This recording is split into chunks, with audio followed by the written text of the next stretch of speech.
Hello and welcome to another episode of Have Game Will Travel. I'm your host, Bennett Newsome, also known as Dammit Bennett out in the gaming community. As the Director of Esports Growth and Development here at Full Sail University, I'm super passionate about exploring the diverse world of esports and gaming beyond just skill levels. So whether you're a first-time listener or a returning fan, we're thrilled to have you joining us for this virtual journey through the experiences of industry professionals. But get ready to engage with our guests and learn from their perspective. And remember to submit your questions in the chat and we'll get them featured here and get you the answers that you desire. So sit back, enjoy the ride as we kick off another episode of Have Game Will Travel with our guest, Theresa Gaffney. Welcome to the show. How are you? I'm doing great. It's such a great opportunity to be here and connect with your community at Full Sail. So thank you, Bennett. Absolutely. Well, go ahead and introduce yourself. Just talk a little bit about what you do briefly so our audience can get to know you a little bit. Sure.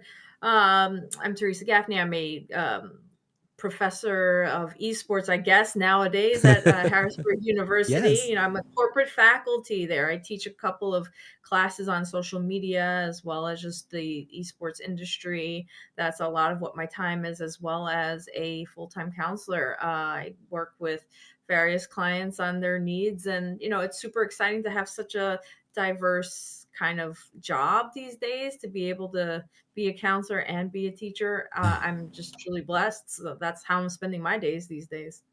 Awesome. Well, welcome to the show. So obviously gaming esports has been in kind of your wheelhouse for a while now. Talk to me a little bit about the early days for you. What did gaming look like? What were kind of some of your first experiences and how this evolved into, your career?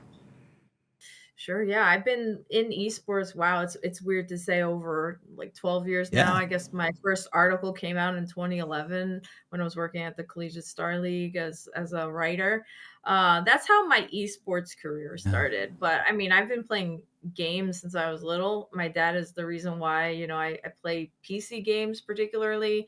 He did not allow us to have a console early All on. right. He was definitely a PC gaming master race from very early age from the 80s onwards. But, I kind of explored actual competitive gaming more so through the fighting game scene in New York. And I just kind of like popped in on, events that were happening in my neighborhood and, outside my neighborhood when I shouldn't have been. Sorry, dad. Sorry, mom. But definitely, kind of just was like exploring what that world looked like until the advent of StarCraft 2 specifically. And that's when I just kind of like got drawn into esports and stayed there since. Has your gaming kind of evolved as you've grown up, or have you still been playing the same types of games that you grew up with? It evolves over time. I would say like leaning heavily strategy based games, whether it's something like an RTS or just a grand strategy. That's always been my fallback. But I also am a huge JRPG kid, and I'm just kind of trying to relax from the stress of playing esports types of games. I like to try everything at least once, even Valorant, which I'm really bad at, but I still like to like put my hands on everything that's coming out. So yeah, I guess my gaming does evolve just because it to be writing, composing content, teaching about content within this space, you do kind of need to just know what you're talking about Yeah. a little bit. So I would say I'm just changing with the times. Yeah, just getting involved. I mean, that's always the best way to figure it out. It's like, hey, well, let's go try it out. See what it's like. Yeah, for sure. It's fun. I mean, that's why we do this, right? Yeah, it's exactly. This is what this is the best part, right? Yeah. So talk to me, kind of quickly about. You mentioned, your first kind of start of this was through writing, right? And talk to us kind of about that journey of maybe going through college and then finding your first gig in the world of esports.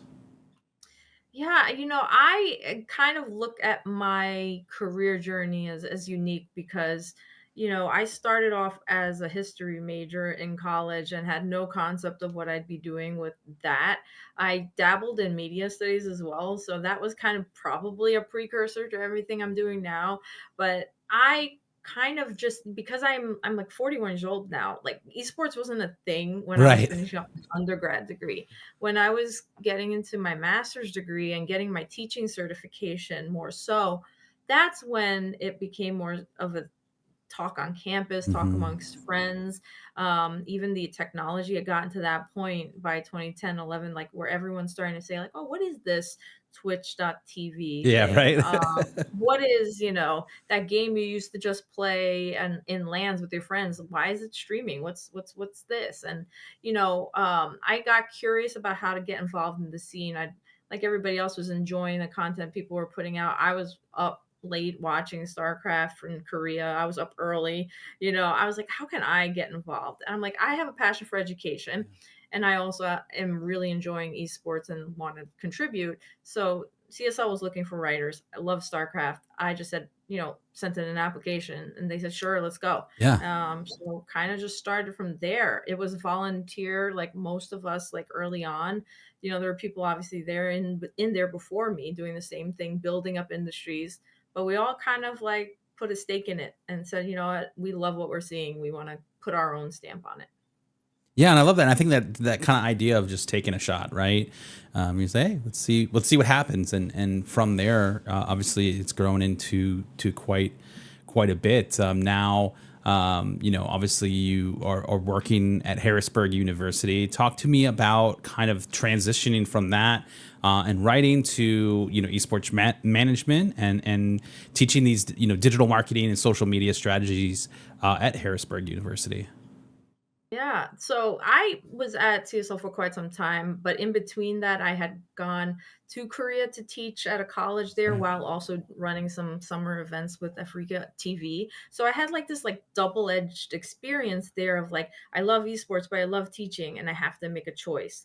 Well, I made a choice to come back and work with CSL full time, but it was always in the back of my head that I wanted to continue that path towards working in the collegiate environment on the ground.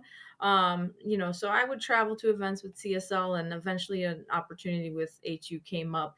I did work for a short while as their social media manager. And then I went to Messiah University and Yeah. started an esports program there. And I did that for 3, 4 years. But while I was at Messiah, I also got my certificate to be a counselor, which is like teaching adjacent, but Hmm. it's also a good way to kind of take that coaching and give it a label. Yeah. Coaching in esports doesn't really always have a kind of a degree that comes with it, and counseling made sense. It's something that also is in line with education. So I got that, and now I'm here living that out with this opportunity that came across that HE was like, look, we have this program and esports marketing, esports management, Yeah. and we'd love for you to put your stamp on this edge of the program. And I said, sure, let's take a leap. I had the opportunity to also build up my private caseload for counseling Yeah. and coaching. So that's really like full circle where that thought process started in 2015 when I was in Korea, and somehow made it all work by just staying true to it. I just kept grinding and finding new opportunities to be in the space. I think a lot of people, flexibility right now is so important, Hmm. making sure that you can stay in the field of esports. You just got to kind of try a few things sometimes. Yeah.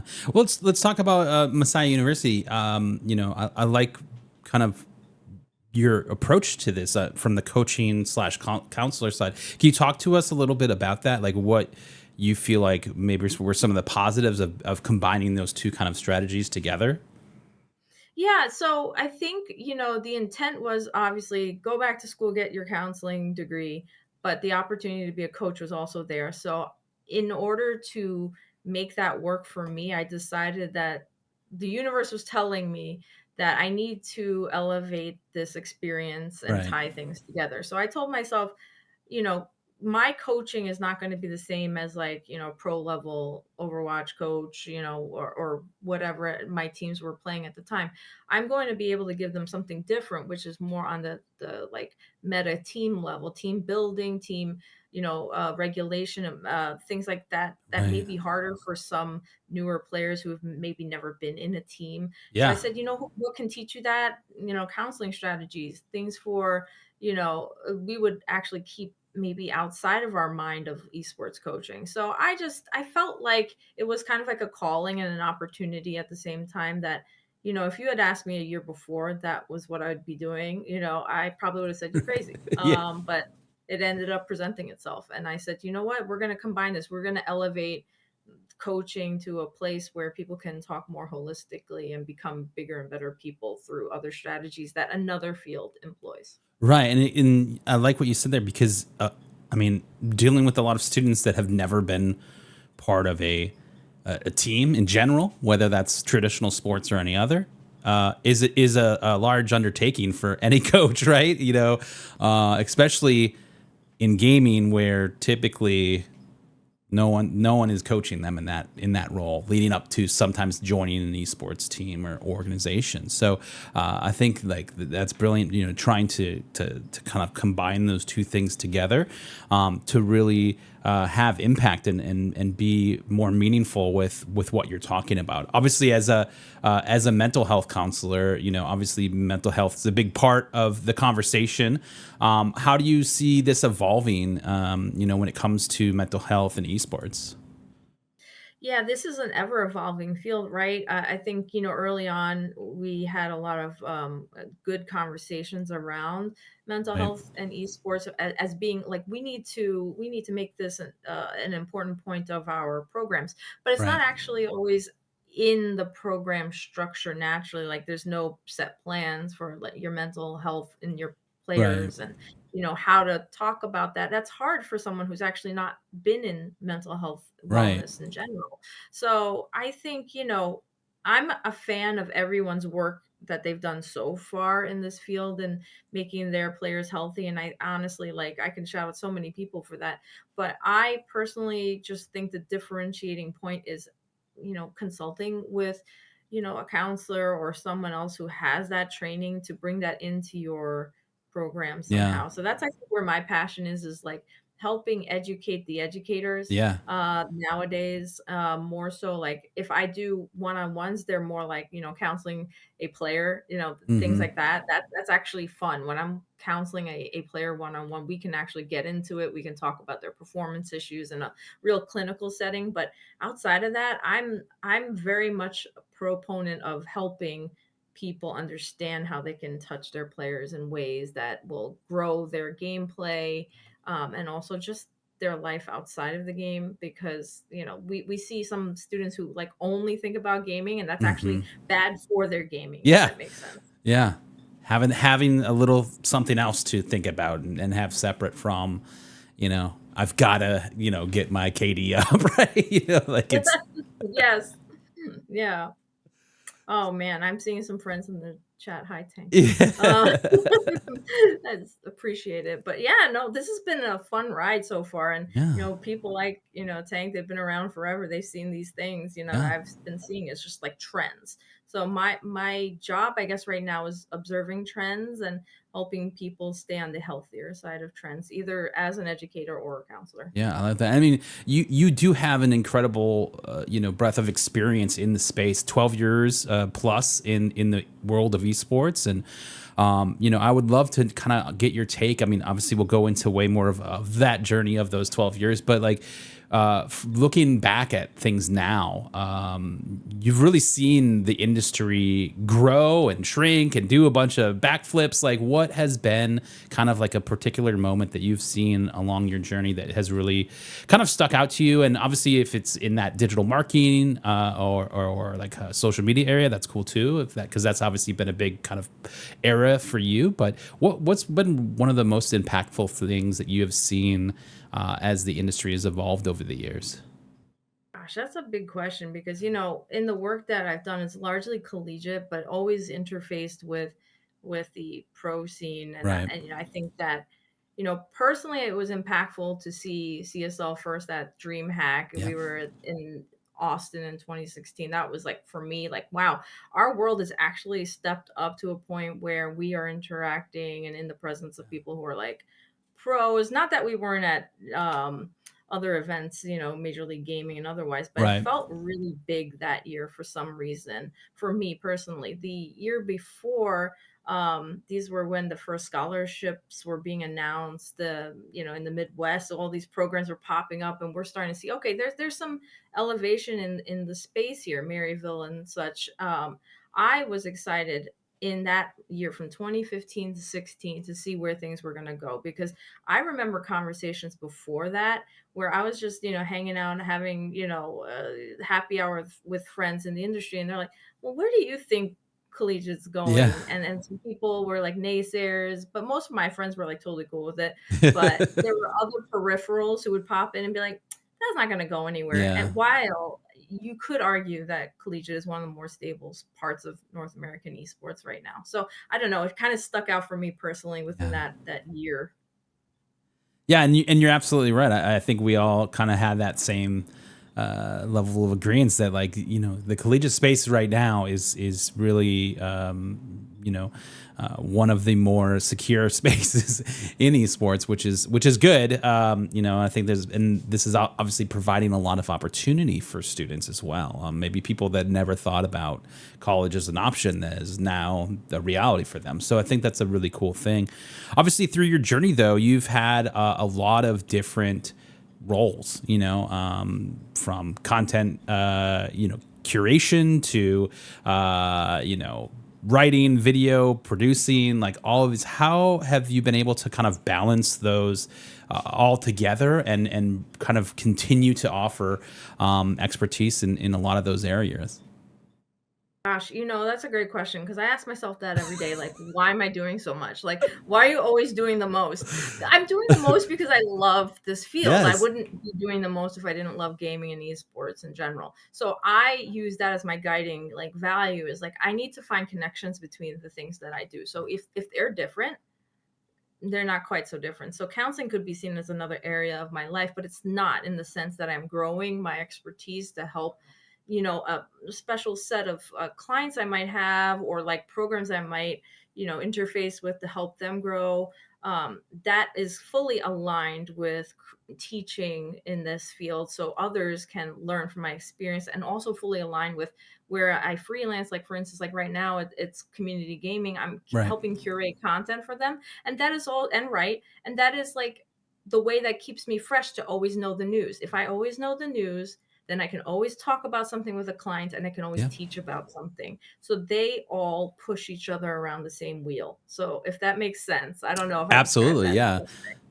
Yeah, it's kind of the whole idea of like the bicycle. It's got two pedals. Like, one is just, yeah, esports is fun and gaming, yeah, but like the other constantly changing pedal, you're gonna go a lot faster if you're pushing both, right?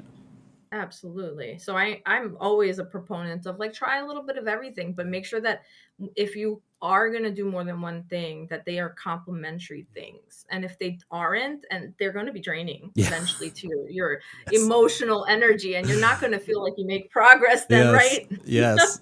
No, 100%. It definitely, it can 100% be draining and easily get burned out. What do you typically, when you're talking to players, specifically that are students, when you talk about burnout, what are some common areas that you try to encourage them to focus on, to either avoid that or just get out of it completely?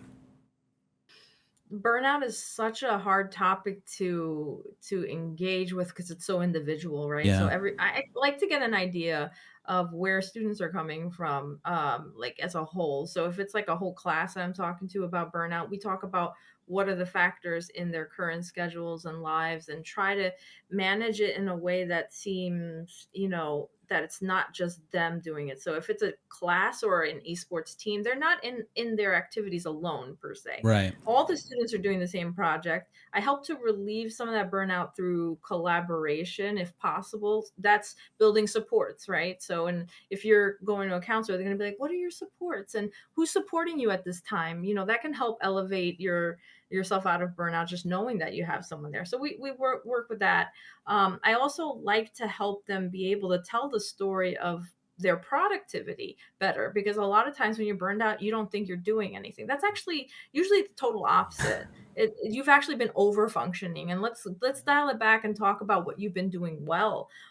So trying to own that story where you're not just feeling burned out because you feel like you haven't done anything. We try to sort that out because that's something that I've personally experienced too.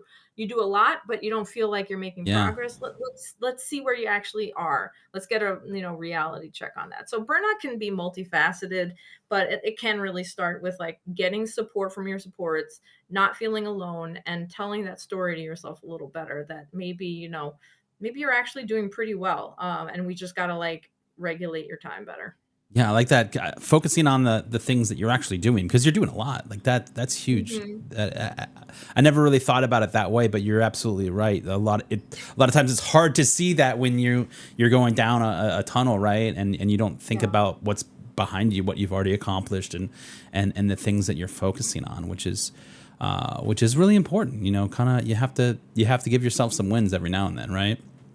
100%. I think we don't give ourselves enough credit, and that's where a lot of the depression and anxiety will Yeah. set in is if you don't recognize what you're doing. And I think, we're sometimes coming out of a freeze state with the last few years, just as a society. Unfreeze yourself and see what's happening. Like call it out. Like, oh, I did this today and I'm working towards this and good job. Yeah, absolutely. Definitely gotta celebrate the wins, right? Yeah. So let's jump 100%. into kind of the past, I guess, right? With where you have been and then building this career. This kind of spans in a lot of different directions, which is really cool. So one of the many things that you've done were you were the editor in chief for PlayFi Esports for about 7 years. What did your job kind of really focused on? What were kind of the day-to-day roles and the challenges and maybe the successes of a position like that? Sure, yeah. And this is like before it even became Playfly, it was just CSL. CSL was a startup and it was, just boots to the ground. Some of the greatest people I've worked with have been, through those doors and have gone on to do great things Yep. beyond those doors. The day to day looked very much like figure it out. Figure it out. And, maybe you're going to do a little more than writing. And that's cool. Yeah. At first, it would look like covering matches, but then it would look like when we had an event, oh, you're going to the event, surprise, and you're going to maybe do some editing and you're going to maybe do a little more than that. And I remember just saying, that's a challenge that I can accept and I am excited about. So those years were very like formative and learning and growing very quickly along with everyone else in that field about how to do things well and like, get things out to an audience that was just as excited about what they were watching as you are. So Right. I just remember that being a lot of learning and growing and writing for the first couple of years. Editing became more of like a let's manage, a product and help people get better at what they're doing. So I got really excited about helping people become better writers and getting, a higher level of content out, working with sponsors at events. And, it just, became really collaborative with a great group of people to help CSL get to a point where it was acquired by World Gaming and then eventually it was with PlayFi. So I Yeah. could say at least until 2018 when I was there, it was changing every year my role. Yeah. And you like kind of climbed that ladder, if you will, right? Like you started with the assistant editor at StarCraft 2, and then you kind of moved into editor in chief of kind of all content, right? And then you just kept kind of going up. So talk to me about that journey, starting in a position where you were just figuring out to really being a leader then. What were some of those big takeaways for you? Yeah, I think, I had to accept that I was at a position with enough knowledge to help at that level, Right. because Duran Parsi, who ran the CSL, would have full faith in the people he brought on. So I think that was a model that I used to help myself, feel like, okay, if they say I can do it, I can do it. So stepping into Right. that, I learned that you have to also help others feel that too.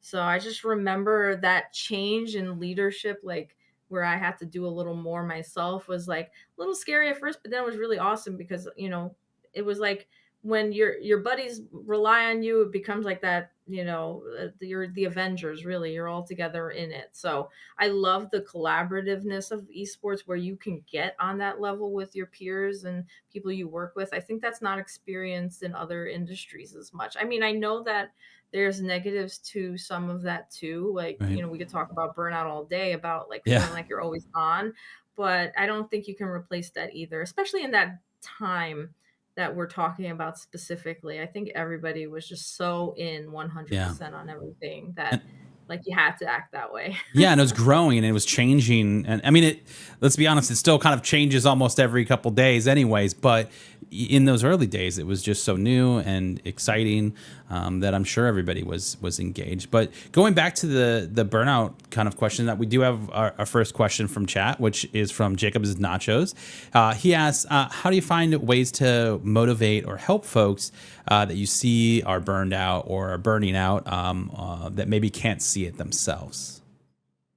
That's a really good question, Jacob. Thanks for dropping that. That's a big one too. How do you find ways? Well, when you know people and you're closer to them, I think you can tell, what they're like when they look healthier or act healthier versus not. And as a coach, let's say, your team for a certain amount of time, you'll get to know the players well. If you're an educator, you know your class. You if you're a leadership position person, it is actually part of your job to be able to call out, someone who might not see that they're not feeling well in some ways. So I had recently had a student who, came to me talking about some of their own, burnout stuff, and we just kind of like sat and found space to process. I think as a educator, you don't have to be a counselor, but you just provide space to listen, and that Yeah. in turn can help them sort through what is preventing them from feeling motivated, because there was something that was completely like an obstacle that they didn't realize was movable, but it felt immovable to Yeah. them. So I think, finding ways means simply sorting through what's actually happening for them first on an individual level, and helping them remove obstacles where you have power to do so, or at least listening to them through those obstacles, because they might feel like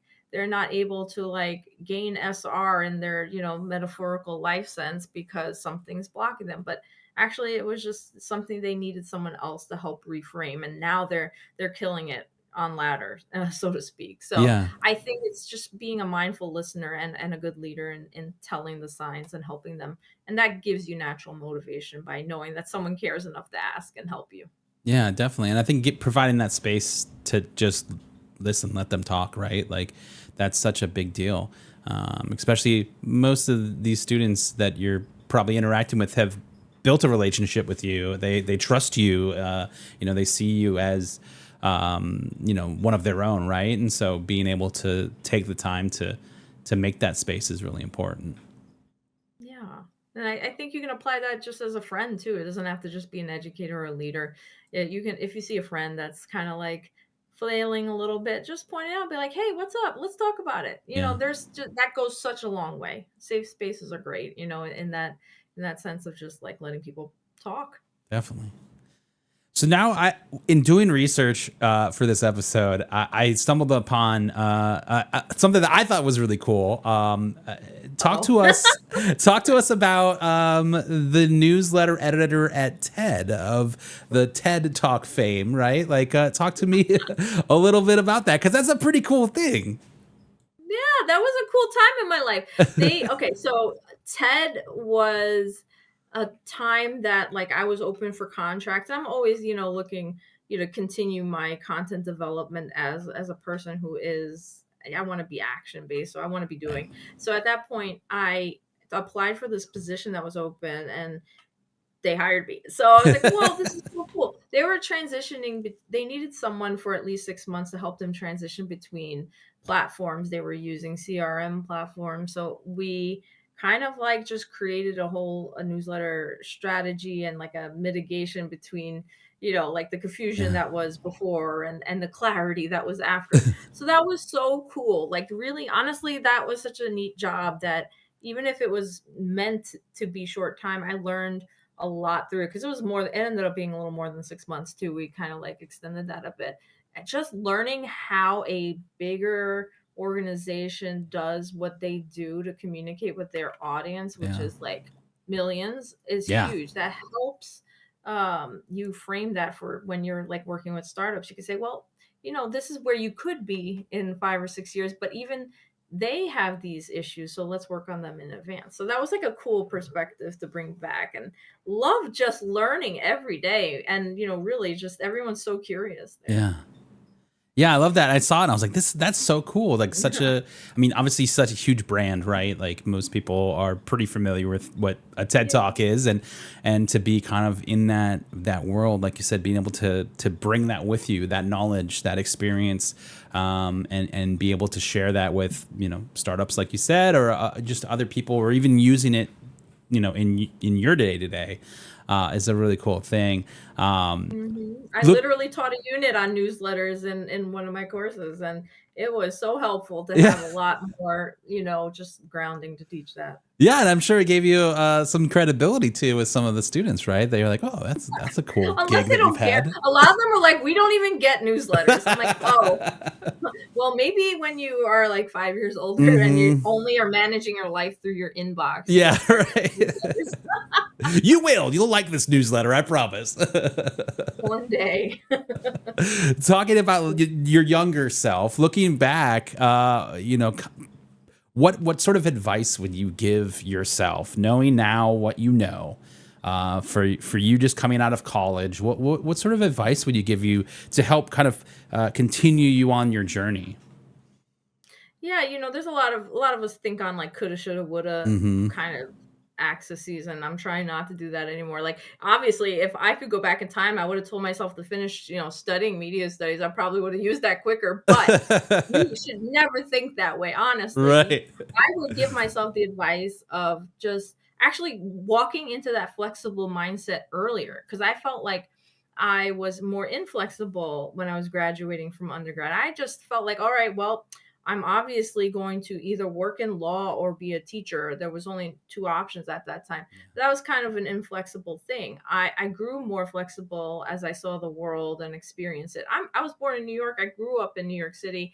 I saw a lot of things, but you can actually get a small mindset just staying in the same place a lot, even if Yeah. it's the biggest city in the world. So with more, traveling, more exposure to the things you could possibly do, I think, flexible mindset is a great cognitive boon. So I would have told myself, stay flexible, think of the things you can do, lean into your loves and your desires to like, grow as a person. And so like my hobbies eventually became part of my Yeah. career. So I didn't realize I could do that until I allowed that to be a thing. Yeah, I think especially in the esports space, I think a lot of people are like that. They didn't necessarily realize all of the things that they're already doing because they like them and they enjoy them, and this is their hobby. Like were part of their career and is part of their career now. And so you see a lot of people making that kind of transition and those connecting those dots now where, hey, wait, this is meaningful. Like I could use this is experience that I have in these areas, which is really exciting. I think people are really getting, and opening up that kind of box and learning, that there's so much more that they can do and be valuable for, because there is a ton of knowledge that they have in these spaces. Hmm. Yeah, that's how you elevate a space too, is by bringing your pre-existing knowledge from other things you've done in your life and putting it together. And, you know, people who are like multi-potentialites, people who are like very, they know a lot of things, the smartest people in the world. They usually are the smartest because they have been able to connect two different fields together and create something new. So really, like, not to get philosophical on it, but really just get good at something and try something else and see what you could put together, because it's going to be fun when you do that little alchemy in your life. Yeah. Now you had a lot of different roles throughout your journey at Harrisburg, right? You had been there, then you had left, and then you had come back. Is that correct? Yeah, so I was there for a short time at the beginning of their esports program, and then went on to be the coach at Messiah. So same area, but Hmm. different things. So I took some of the things I learned while they were, reorganizing things, and it was a great opportunity for me to do so. And it became just more symbiotic, where more strong institutions in the same area means you could do more together, and it was great. And then now I just swang back to teaching, which Yeah. is really cool and something I always wanted to do And again. and so when that first kind of esports startup was happening, that you were the social media manager for Harrisburg, correct? Yes, when the team was just starting up. Awesome. What did that look like initially, especially for a lot of schools out there that are just kind of getting started in this space? What are they? What should they look for? What should they strive for when it comes to, esports and how they should be managing their social media accounts? Oh, that's such a good question because, like, literally, I'm thinking about this every day now that I'm teaching about this in a class. Uh, you have to really think longer term than you expect at the beginning. So I know that there's an impulse to just say, "Oh, it's just social media. Let's just post whenever we can." Okay, great, but where's the consistency? Because we know that consistency is what builds a following. Right. So I often kind of just challenge expectations in the beginning for anybody who's just starting and say, nope, you can't just make your platforms and start posting whenever. You actually have to create a plan. So we like SMART goals, as boring as it is, you kind of start early. You say, is my goal to grow my Twitter or X following, or is it to get really like good at streaming? If so, then your plan's going to look different. You're Yeah. going to put a lot into creating your stream, and you're going to put a lot into your Twitch, but you're going to create sustainable goals that complement it on your social media channels that are outreach based. So, if you don't have an idea, then you might put too much time into your Twitter and not enough into your Twitch, and then you didn't realize that you wanted it to be the other way around. And Hmm. now you're kind of like sitting with a lot of followers and no content to really promote. Yeah. So because you just posted a lot of memes, and they're great, but like the substance isn't there, and it Right. might mean that you have a disconnect as you keep growing your brand. And these are very generic statements, but it really is all about setting that plan early. Get good at content calendars and set yourself up for Yeah. success just by knowing what you want to do.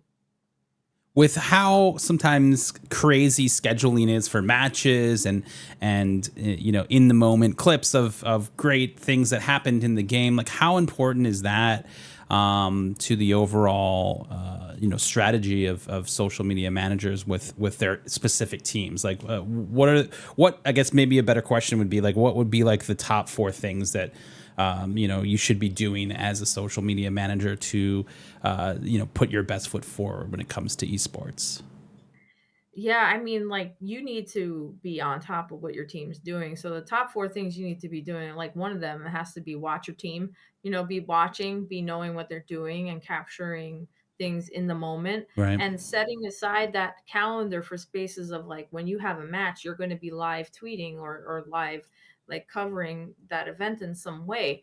So, I mean, that's just what my schedule looked like when I was doing that in my time, either at CSL, where I was like an interim social media director, and then at a manager at HU. It was just like, okay, so Thursday nights are just booked. I'm gonna have Yeah. to be watching. So just care about your team enough to watch and capture, and when there's an opportune moment, post that clip. It's part Yep. of your plan, so it's okay. Some of the other things you need to do within your esports space is to know your voice. So you shouldn't be like, this is where it'll get a longer conversation with AI. Don't auto generate your posts, unless you feel like it really sounds like you, which is very unlikely. The voice for esports is all about authenticity, right? And it's Right. all about, it's talking to your peers, not to someone above or below you. So I think that's another big point, is if you are the voice for your product or your team, you're going to need to like be confident in speaking that way when you write. Don't try to avoid AI unless it's for skeleton ideas. Right. Don't like please just get your voice settled. That's another great thing besides obviously liking your team. There's a lot of other things I could recommend. Is just know your tools, obviously be good at them, be organized, and if you can let those tools help you, you should. Yeah. Scheduling in advance and monitoring responses, and then be and I guess the fourth thing is like just be good at analytics, like be okay with saying this is an L month and I need to like get a win next month by doing something different, analyze and improve. That's something that also was drilled into me even more so on the higher level with TED, because that was all we did was like sit and look at metrics, like what was Yeah. performing well. Can I even change a headline to look different and get a better response in a send? That applies to social media. So Yeah. just learn, improve, be curious, and check those analytics. That's another thing. Yeah, the analytics will always tell you. It's sometimes slow to see the changes sometimes, but it's definitely worth taking some time to look through and at least see, to go back to what you're talking about before, when we were talking about burnout. It's celebrate the wins even if they're small. You can't really do that if you aren't taking a look at your data. And Hmm. that's really important. So celebrating those wins. Obviously, things evolve quite frequently in this space, and as a person that's running an esports org or a team, or teaching content and classes on social media, what is the best way to stay kind of up to speed with the evolving landscape and digital content and trends? Yeah, there's so many channels, right? You Yeah. feel almost like burned out just thinking about staying on top of things. I mean, Mm-hmm. just thinking about this question is challenging. Um, the trends come naturally, believe it or not. Like if you are a curious social media like content person, you're gonna have your eyes on things as they grow naturally. Have your RSS feed up to date with, if you're a writer or an editor, see what's being published on your favorite channels. If you're a social media manager, create some lists that you like of people doing good work, and or even just be curious about people who are new. If you're like new to TikTok, for instance, and you need to learn that platform, just have fun with it. Yeah. I think my biggest recommendation in that area is don't get lazy and just think you know it as of 2024, because 2025 is going to be different. So Mhm. just be there with whatever's happening. Read articles, watch streams, get on your social channels and consume some content, and create boundaries there too. You don't want to be 24/7 with that, but I have like a hold on what looks good for me, and I think that's helped me a lot stay nimble. Yeah. Do you have kind of like an opinion on, obviously there's a lot of things moving in a good direction with the collegiate space for esports. Do you feel like there's anything that you would point to that would be good to have some significant change in when it comes to the industry as is? Yeah, there are individual issues with each school that has a team too, or a program. So it's hard to say like this is the one thing that needs to change throughout all of collegiate, because it could be like one thing at one school and another thing at Right. another. But I think transparency is a huge part of moving forward for collegiate, because like every school does have its own je ne sais quoi that makes it work. I'd like to see more collaboration on like sharing what has worked. And I Mm-hmm. think there are a lot of movements throughout NACE and other organizations to have leaders come together and share what helps them, and their program. So that's not quiet knowledge Right. anymore, because I think a lot of it was gate kept, not intentionally, from new programs. It was just like, no, we're busy. We're busy in doing stuff. It's not that we don't want to. There's the Collegiate Trends report that comes out every year that helps with transparency. Just continuing to push forward in that way so that people who are coming into new spaces that don't have programs can work with the things you've done well and take it and move forward and not feel like they are competition. So another successful program is not necessarily your competition if you've created your pillars. Like every school should also have their own pillars of why they have an esports program. That's not just to like win a championship. It Right. should be to do other things too. So I don't know, just tell people what you're doing. And, I think that will help collegiate even more, just talking a bit more between each other. So support your Absolutely. networks. Yeah, definitely. And I think that's a big part of what I love about this space is that, for the most part, people are willing to open, the doors and talk about what has worked and what hasn't worked. And, obviously at Full Sail, really focusing on those pillars that, there's so much more to esports than just competitive, right? Like, big part, obviously, but there's just so much other areas of opportunity for students and careers, in that world. And so I totally agree with you. We've got another great question here from Samurai Tank. She asks, what are some things that we could do to not only focus on mental health in our programs and help our students prioritize their own mental health? Yeah, let me chew on that for a bit. What are some of the specific things that we can do, not only to focus on mental health? The individual level mental health is really important. So it's not just like, is my team functioning? It's like, are you doing well outside of the team? So Right. esports programs, they tend to get kind of insular, because they're focused on like doing better, like checking in. Hey, how you doing? How's your games this week? No, I think, helping students know that they have to have a healthy game life balance. I just call it that. I just my axis is that. Um, just prioritizing access. I think access is a thing for a lot of students where they don't know that they have access to health resources on campus. They may not know that there's things in the community that they can access if they don't want to be seen in there, like the first privacy perhaps. Right. I think prioritizing their own mental health also means like just don't be in the lab all the time. That's something I used to see, as a coach. I would encourage students to like, just jokingly go touch grass a bit because like, look, you're doing really well, but you got to get out a little bit and do something else because, connecting to another experience on campus is also something that I think helps them prioritize their own mental health is outside of gaming, maybe be involved in some other activity, whether it's like you're in the open chorus that anyone can join, or Yeah. like you want to contribute to like helping the track team sometimes. Something that you like that helps you so much. And that's something that you as a leader can encourage in your students is not to be too visioned on esports. That's actually going to reverse back and be bad for your team in some ways from the individual level up. Definitely, yeah. And I think like I like that getting involved in something that's not necessarily esports and gaming, right? You see this a lot in traditional athletics, right? The hockey players they go out and play other sports and kick a soccer ball or throw a basketball around before they get into something else just to kind of get into a different space. That could definitely be really helpful. My best players, believe it or not, were also, athletes in other ways. Like Yeah, they were track and field, they were soccer, they were tennis.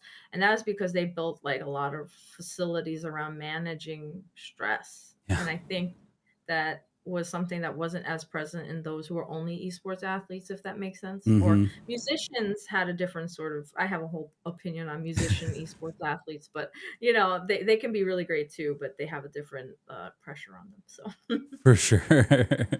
So I feel like this next question kind of goes into we're going to channel some TED Talks. I remember watching the Power of Vulnerability TED Talk. Brene What? Brown. Yes, yes. I feel like honestly that had to have been the very first TED Talk I ever watched. I think it's for like a lot of people the same For a one. lot of people, yes. It's like the thing that opened the gates, right?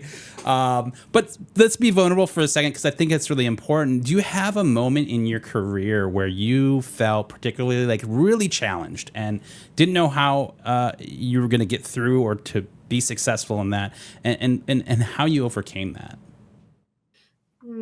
I can think of a couple. I'm trying to like separate for the universes like in my writing career. Right. Vulnerability, like how did I was good at putting words together. I had written up a whole dissertation and things like that and had training in actually writing journalistic material. But I did not know at first if I could translate that skill to esports because I had been following so many great writers um, on Team Liquid. This is like that was the community for StarCraft, and For sure. they had a stellar set of people, and I personally knew their editor, and I was like, how can I even like stand up to this level of doing? And Right.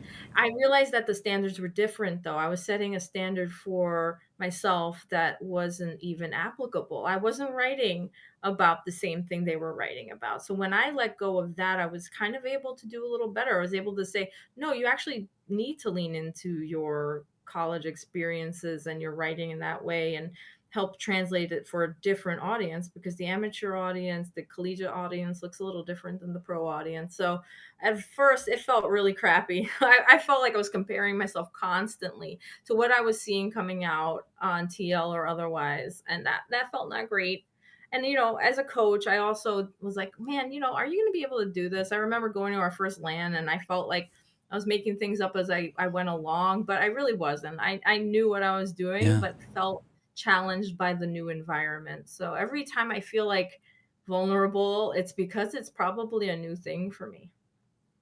Yeah, and but the good news is that you had always you overcame those things, right? Like you realize, hey, I Eventually. belong here, right? Like I feel like we all have that kind of self doubt sometimes, especially in a space where you look around and there's other, experts that people that you look up to, and you're like, man, am I doing this real? This imposter syndrome that everybody has is real, That's but pretty high for women too. I don't yeah, it's like a lot of my, like, female counterparts in the field, like, we often have talked about how it feels harder for us in some ways, but, like, it's never let me down, I haven't let myself down enough to feel completely out, yeah. but it can be tougher. Yeah, no, absolutely. And do you feel like there is, a skill set that can help someone be successful in the world of esports? And specifically regarding like management or content curation or creation.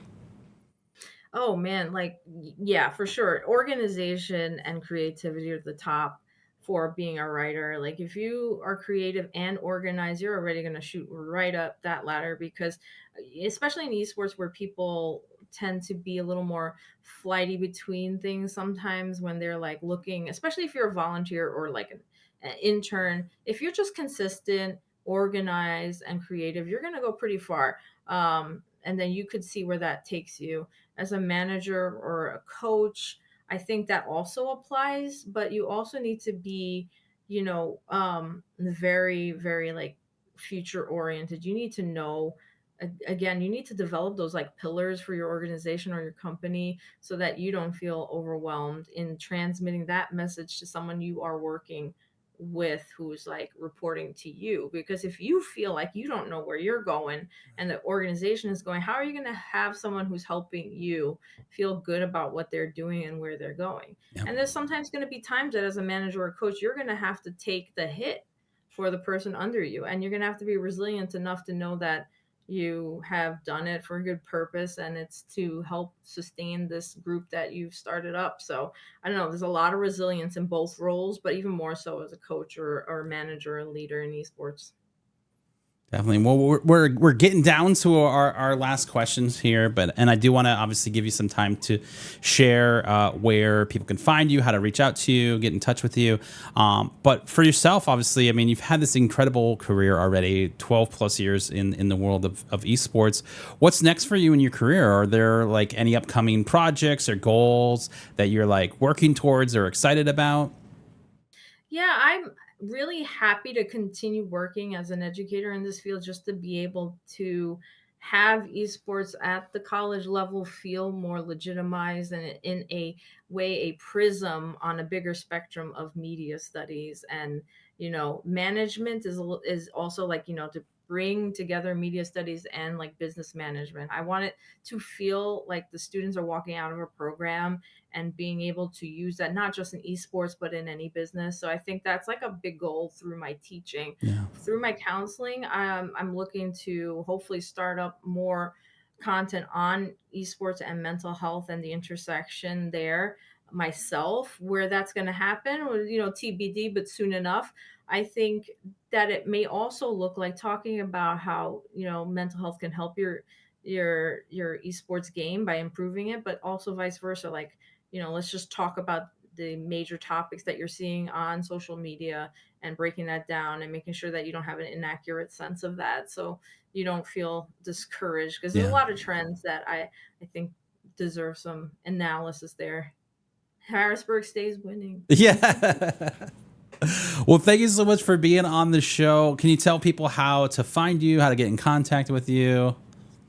Sure. Yeah, I'm, and a resilience lab therapist. So if you just look up my name and you look up resilience lab, if you want to like book a session or tell someone to book a session, feel free. But you can reach me at tgaffney at harrisburgu.edu. I'm always happy to work with anybody who is, just trying to find their way into the space. I'm on Twitter as well, on X at Theresa Gaffney. So drop me a DM. I'm all about that. I would love to answer any more questions you might have about anything and everything, content or otherwise. So Awesome. Well, thank you so much for being here. Our very next episode is going to be April 4th with Naya Beck, who is the founder of Black Gaming Society. So definitely stick around for that. But thanks again for hanging out, and we will see you next time here on Have Game Will Travel.